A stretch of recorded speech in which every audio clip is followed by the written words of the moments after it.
तो बाजार में आज लगातार हम पांचवें सत्र में तेजी देख रहे हैं। हालांकि जिस तरह से गिफ्ट निफ्टी के संकेत थे, ऐसा लग रहा था कि शुरुआत कमजोर होगी और शुरुआत कमजोर हुई भी। लेकिन कहीं न कहीं तेजी को लेकर कन्विक्शन हमारा था। ईटी नाउ स्वदेश को अगर सुबह आपने फॉलो किया होगा तो आज आपने पैसे जरूर बनाए होंगे। निफ्टी को लेकर हमारा व्यू ये था कि 24,900 के आसपास अगर निफ्टी मिले तो आप कम से कम 100 पॉइंट के लिए निफ्टी को आप खरीद के चलिए। और फिलहाल हम देख रहे हैं कि 60 अंकों की तेजी निफ्टी में है, 25,000 के ऊपर निकल के कारोबार कर रहा है। तो 25,000 एक पड़ाव है। 25,000 को अगर निफ्टी सस्टेन कर लेता है तो जो अगला पड़ाव बनेगा निफ्टी का वो बनेगा 24,200 का। देखना होगा कि क्या वहां तक बाजार पहुंच पाता या नहीं। निफ्टी बैंक जैसे कि हम कह भी रहे थे कि थोड़ा कमजोर है निफ्टी के मुकाबले, और आज जो गिरावट है 176 अंकों के आसपास की है। हालांकि दिन के निचले स्तर से हमने निफ्टी बैंक में भी रिकवरी देखी है। 55,700 के आसपास आप निफ्टी बैंक को देख रहे हैं, एक रेंज में घूम रहा है। 55,500 और 56,000 ये एक जोन बन गया है निफ्टी बैंक के लिए। लेकिन मिड कैप और स्मॉल कैप वहां पर भी लगातार तेजी हम देख रहे हैं। और आज भी अगर हम देख रहे हैं तो जो ब्रॉडर मार्केट से संकेत हैं वहां से बढ़िया क्यूज निकल के आ रहे हैं, क्योंकि 1719 शेयर आज तेजी वाले हैं। और गिरावट वाले शेयरों की बात करें तो 1000 से थोड़े से ज्यादा शेयर आज कमजोरी पर आपको कारोबार करते दिखाई देंगे। आज कंजम्पशन और आईटी ने बाजार का मूड बढ़िया करने का काम किया है, और ऐसा लग रहा है कि 25,000 के लेवल के नीचे आज निफ्टी जाएगा नहीं। हालांकि अभी 3-3.5 घंटे का सत्र बाकी है। इस पर व्यू लेंगे अपने एक्सपर्ट से आगे, क्योंकि इन्फोसिस, टीसीएस, विप्रो, टेक महिंद्रा ये चारों के चारों शेयर निफ्टी के टॉप 10 गेनर्स में शामिल हैं। बाकी कंजम्पशन में हम देख रहे हैं कि एचयूएल, इटर्नल, नेस्ले जैसे कुछ शेयर्स हैं जो बाजार के मूड को बेहतर करने का काम कर रहे हैं। लेकिन एक काम करते हैं, जरा मिड कैप की तस्वीर जरा चेक कर लेते हैं कि मिड कैप में क्या हो रहा है। 3 तस्वीरों के जरिए आपको बता देंगे। वोडाफोन आइडिया 5% की तेजी आज भी हम देख रहे हैं वोडाफोन आइडिया में। इनफैक्ट अभी 4% की तेजी है, और वजह यह है कि जियो और एयरटेल ने 1 GB प्रतिदिन वाला जो प्लान है उसको बंद कर दिया है। कंपनियां चाहती हैं कि प्रति ग्राहक जो उनकी औसत आय है वो बढ़े। 210-220 रुपए के आसपास अभी ये लेवल है। कंपनीज का लक्ष्य है कि ये 300 रुपए हो। तो जो एंट्री लेवल वाले जो प्लान्स हैं उसको कंपनियां बंद कर रही हैं। और अब जियो और एयरटेल का जो मिनिमम जो प्लान है अब वो 299 वाला ये प्लान होगा। उम्मीद ये हो रही है कि वोडाफोन आइडिया भी फिर निश्चित तौर पर अपने टैरिफ को रिवाइज करेगा। इसके चलते तेजी हो रही है। ओला इलेक्ट्रिक एक ब्लॉक डील भी हुई, और लोअर लेवल से हम देख रहे हैं कि जो निवेशक हैं थोड़े एक्टिव होते हुए नजर आ रहे हैं। 40 रुपए के आसपास तक भाव गिर गया था, वहां से ये शेयर हम देख रहे हैं कि स्ट्रेंथ दिखा रहा है। आज जो तेजी है उसको अगर मिला दें तो करीब करीब 2 दिन में 20% से ज्यादा की तेजी हो गई है ओला इलेक्ट्रिक में। नजारा take online gaming bill Lok Sabha में पेश हो गया है, और सरकार चाहती है कि जिन गेमिंग में मनी इन्वॉल्व हो उनको बंद किया जाए, उनको पेनलाइज किया जाए। और अगर कोई सेलिब्रिटी इनके प्रचार वगैरह भी करता है तो उसको भी डिस्करेज किया जाए। इसके चलते नजारा टेक में हम देख रहे हैं कि आज गिरावट के साथ आपको कारोबार होता हुआ दिखेगा। हालांकि नजारा टेक ने सफाई दी है कि उनके पास इस तरह की कोई गेम वगैरह नहीं है। देखते हैं कि क्या इसमें रिकवरी आती है नहीं आती है। लेकिन चलिए आगे बढ़ते हैं और ये समझते हैं कि आज बाजार में आपको करना क्या है। और हमारे साथ जुड़ गए हैं मोतीलाल ओसवाल के रुचित जैन। रुचित जी, बहुत शुक्रिया आपका समय देने के लिए। स्वागत है आपका ईटी नाउ स्वदेश पर। सबसे पहले चलिए इंडेक्स का ही व्यू समझ लेते हैं दर्शकों के लिए, और लेकर आएंगे निफ्टी का 3 घंटे का ट्रेड।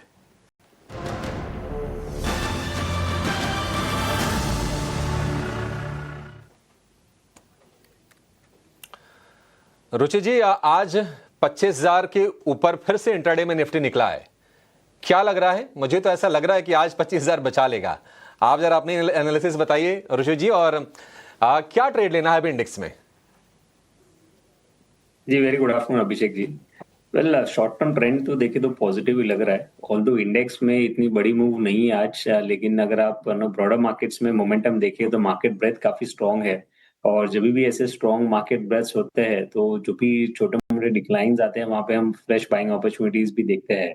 24,900 के पुट ऑप्शन में अच्छा खासा ओवाई बिल्टअप है, जो क्लियर इंडिकेट कर रहा है कि वो 24,900, 24,950 नो फिलहाल एक सपोर्ट इमीडिएट बेसिस के लिए बनने जा रहा है। आई थिंक ये जब तक इंटैक्ट है तब तक बायसनेस पॉजिटिव है।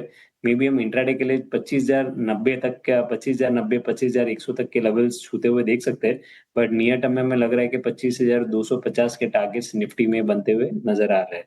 सो इंट्राडे बेसिस पे और 50 एक पॉइंट की रैली निफ्टी में यहाँ से एक्सपेक्टेड है, बट शॉर्ट टर्म में 25,250 तक की अप मूव आ सकती है। तो करंट लेवल्स में मैं खरीदारी करने की सलाह दूंगा इंडेक्स में, पर थोड़ा सा शॉर्ट टर्म का नजरिया रखें, मे बी नेक्स्ट 2 से 4 ट्रेडिंग सेशंस तो 25,250 तक के लेवल्स इंडेक्स में आ सकते हैं।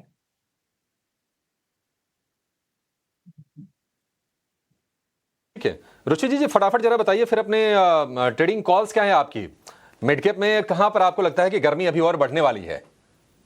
जी, 2 स्टॉक्स है जहाँ पे खरीदारी की सलाह रहेगी। एक मिड एक लार्ज कैप स्टॉक रहेगा। जो मिड कैप स्टॉक है वो नायका है, जहाँ पे हमें चार्ट स्ट्रक्चर्स काफी अच्छे लग रहे हैं।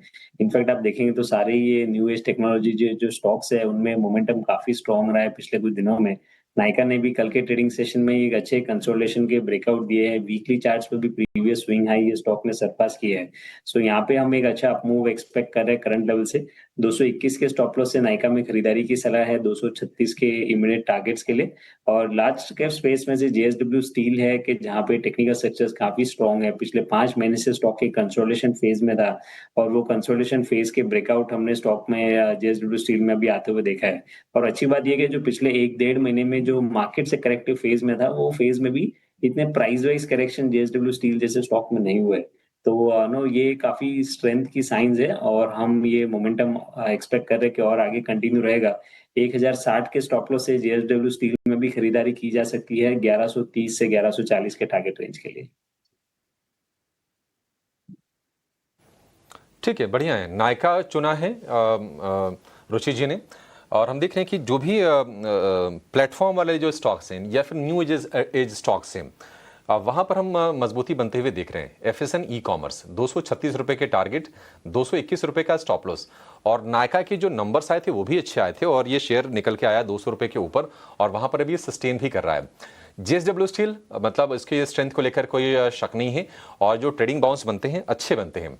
जेएसडब्ल्यू स्टील की अगर हम बात करें तो जो भाव फिलहाल है 1084 का है, और टारगेट डिसेंट है रुचि जी की तरफ से 1130 रुपए का, 1060 रुपए का आपको स्टॉप लॉस लगा के चलना है। तो ये दो तेजी के सौदे हो गए।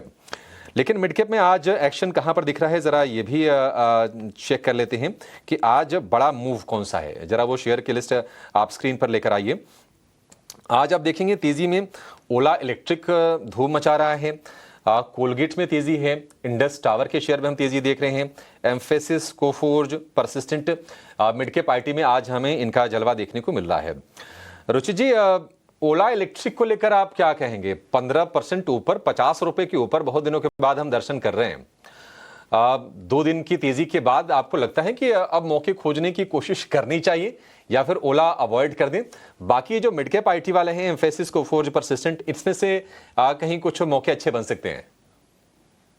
जी, जो कल और आज 2 दिनों में जो ओला इलेक्ट्रिक में मूव आई है, वो क्लियर साइंस है कि स्टॉक शायद बॉटम आउट हो चुका है। और क्लियरली ये स्टॉक एक बहुत बड़ा अंडर परफॉर्मर रहा है, अगर आप पिछले 4-6 महीने के डेटा देखें तो। So I think fresh buying interest clearly stock में दिख रहा है, बट जस्ट बिकॉज 2 दिन में ही स्टॉक 40 वाला 50 हो गया है, ऑलरेडी तेजी आ चुकी है। तो बाय एंड डिप्स की रणनीति रखनी चाहिए स्टॉक में। कभी भी नियर फ्यूचर में अगर वापस से छोटे मोटे डिक्लाइंस मिलते हैं तो लोअर लेवल्स पे खरीदारी करें, और अगर आपके एग्जिस्टिंग पोजीशंस है तो पोजिशनल पर्सपेक्टिव से होल्ड करें।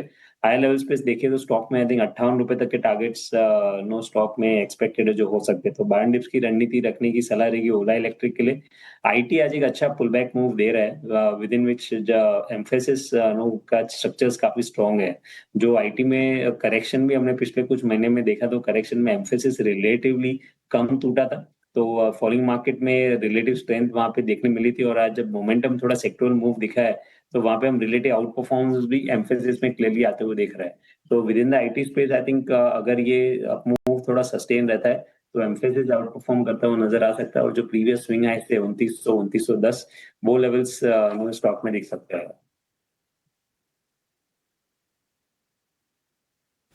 ठीक है, एम्फेसिस को लेकर ये व्यू, ओला को लेकर भी राय दी।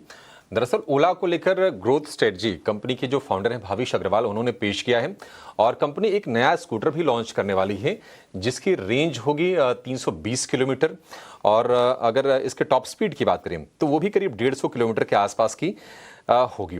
ओला S1 प्रो स्पोर्ट, इसमें जो बैटरी है काफ़ी वो ताकतवर है और अब निवेशक थोड़े से उनको लग रहा है कि नहीं लोअर लेवल पर थोड़ी वैल्यू है और वो भाव में हम रिफ्लेक्शन उसका देख रहे हैं करीब 15% ऊपर और कल को मिला दें तो 15 करीब 25% के आसपास की तेजी ओला इलेक्ट्रिक के शेयर में हो गई है। आप देखिए एक महीने का जो रिटर्न है आपको दिखेगा 25% का, 7 दिन का रिटर्न भी आपको दिखेगा करीब 27-28% के आसपास का। तो थोड़ी रिकवरी आ तो रही है लोअर लेवल से ओला के शेयर में। आज अगर हम गिरने वाले शेयरों की बात करें तो अरविंदो फार्मा ने चेक रिपब्लिक की कंपनी है जेंटिवा उसको प्रा की कंपनी है जेंटिवा उसको खरीदने के लिए करार किया है, ऐसी खबरें निकल के आ रही हैं सूत्रों के हवाले से। हालांकि बाजार को ये डेवलपमेंट पसंद नहीं आ रहा है। उसका रीजन ये होगा कि वैल्यूएशन को लेकर कंसर्न्स होंगे। इस माहौल में काफ़ी बड़ी डील है, अगर ये डील हो जाती है तो फार्मा स्पेस में इस देश की सबसे बड़ी ये डील होगी अरविंदो फार्मा की। 3.5% नीचे आपको शेयर दिखाई देगा। मुथूट फाइनेंस कमजोर है, सिंजीन कमजोर है, पेट्रोनेट LNG में भी कमजोरी हम 1-1.25% के आसपास की देख रहे हैं। अरविंदो फार्मा को लेकर आप जरा रुचि जी व्यू दीजिए। वैसे भी ये स्टॉक थोड़ा कमजोर ही रहा है, 3.5% की गिरावट आज के सत्र में हम देख रहे हैं, लेकिन राहत की बात यह है कि उसके बाद गिरावट बढ़ी नहीं। आप जरा बताएंगे कि अरविंदो फार्मा की चाल आप आगे कैसे देख रहे हैं? क्या लगता है कि ये शेयर और गिरेगा यहां से? एक तो फार्मा एज ए सेक्टर देखेंगे तो इतना मोमेंटम में नहीं रहा है पिछले कुछ समय में और अभी भी ऐसे आउट परफॉर्मेंस के साइंस फिलहाल तो नहीं आ रहे। Secondly with in the space Aurobindo pharma एक कंसिस्टेंटली लो टॉप लो बॉटम का स्ट्रक्चर पिछले कुछ महीनों से दिखा रहा है जो अब तक चेंज नहीं हुआ। 3-4 दिन पहले एक पुल बैक मूव भी आया था, बट स्टॉक अपने 50 दिन के मूविंग एवरेज जो 1100-1110 के आसपास थे वहां पे हडल स्टॉक ने दिखाया और फिर से आज डाउन मूव का रिजम्पशन हुआ है। सो जब तक ये 1110 के आसपास के हडल सरपास नहीं हो जाते तब तक मैं स्टॉक में अवॉइड करने की सलाह दूंगा। यहाँ पे कोई बॉटम फिशिंग फिलहाल नहीं करनी चाहिए क्योंकि ट्रेंड अभी भी स्टॉक का नेगेटिव है। ठीक है, बॉटम फिशिंग नहीं करनी है। जब तक 1110 इसमें नहीं आ जाता तब तक इसको आप अवॉइड करिए। अरविंदो फार्मा 3.5% की गिरावट के साथ ये शेयर कारोबार कर रहा है और अगर हम वायदा के शेयरों की लिस्ट को अगर देखेंगे तो सबसे ज्यादा कमजोरी वाला फिलहाल यही शेयर है। लेकिन चलिए अब ये जान लेते हैं कि आज के बाजार में आपके लिए ऑप्शंस में ट्रेड के अच्छे मौके कहां पर बन रहे हैं। लेकर आएंगे ऑप्शंस के चैंपियन को।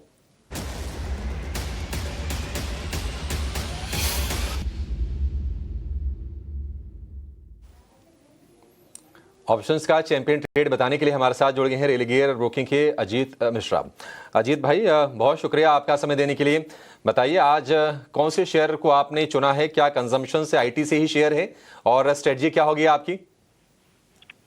शुक्रिया अभिषेक। बिल्कुल देखिए यहाँ पे जिस तरीके से मार्केट में दो सेक्टर्स, पहला तो ऑटो जिसमें कि तेजी का दौर जारी है जहाँ पे कंसिस्टेंसी दिख रही है। दूसरा मुझे लगता है कि मेटल्स एक ऐसा सेक्टर है जहाँ पे कि कंसिस्टेंसी बन सकती है आने वाले टाइम में, थोड़ा सा और यहाँ से अच्छे रिटर्न देखने को मिल सकते हैं। नो डाउट IT में भी एक रिकवरी का फेज है, बट ये देखना होगा कि ये सस्टेन करता है कि नहीं करता है। तो मेटल स्पेस में से जो लीडर है JSW स्टील, जो कि प्राइस एक्शन के वाइज आप देखेंगे तो अपने रिकॉर्ड हाइस के पास ट्रेड कर रहा है, तो यहाँ पे आपने एक फ्रेश ब्रेकआउट देखा है। इंडिकेशन है कि ये मोमेंटम कंटिन्यू रहेगा नियर टर्म में। तो 1080 वाली के पास ट्रेड कर रही है, इसको बाय करने की रिकमेंड स्टॉप लॉस के साथ 32 तक के टारगेट्स के लिए। इस पोजीशन में आपका मैक्सिमम नुकसान 3375 का हो सकता है। प्रॉफिट पोटेंशियल आपका 7425 का है।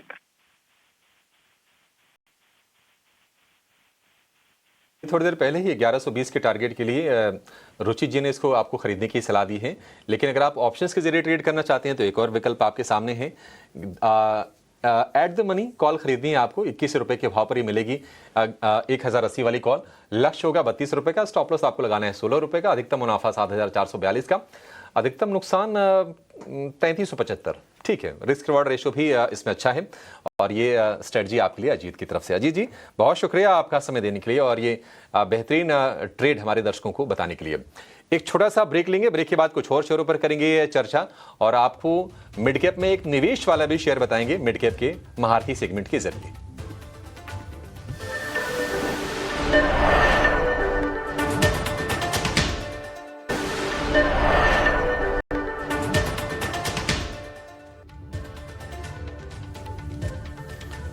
ब्रेक के बाद आपका फिर से स्वागत है। बाजार में हम देख रहे हैं कि तेजी है। निफ्टी भले ही 65 अंक ऊपर है, लेकिन अगर आप लोअर लेवल से दिन के देखेंगे तो 100 अंकों से भी ज्यादा की रिकवरी आ चुकी है।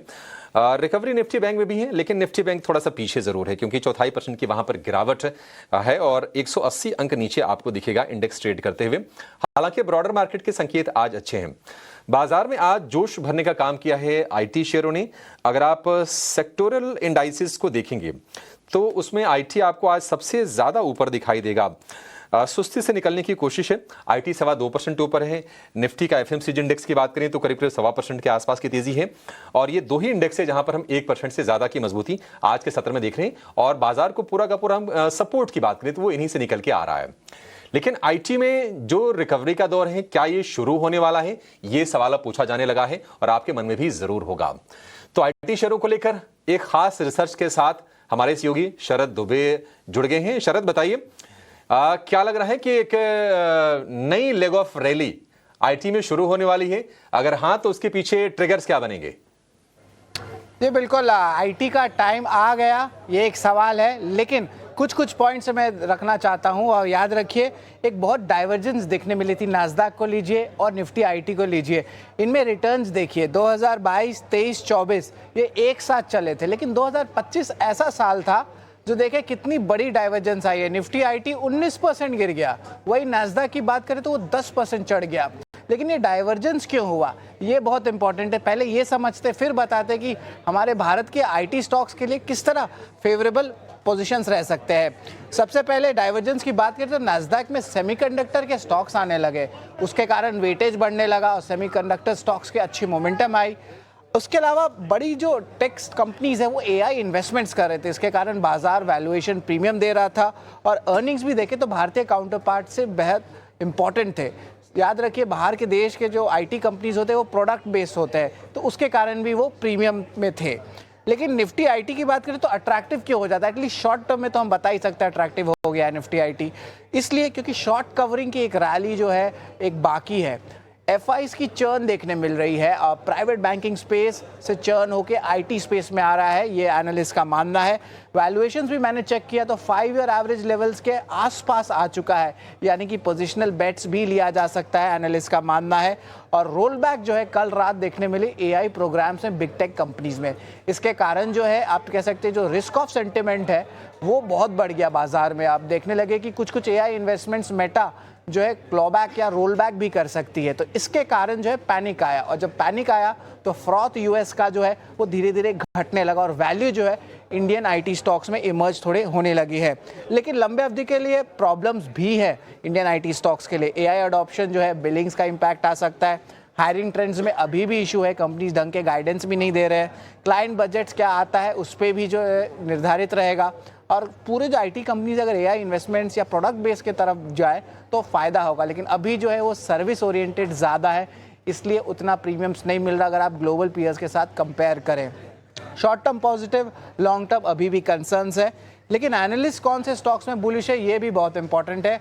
बड़े दिग्गज कंपनीज की बात करें तो 12 महीने के रिटर्न की उम्मीद में टीसीएस और इन्फोसिस सामने आ रहा है, आपको 23 से 19% रिटर्न्स दे सकता है। विप्रो में कुछ खास मोमेंटम नहीं है।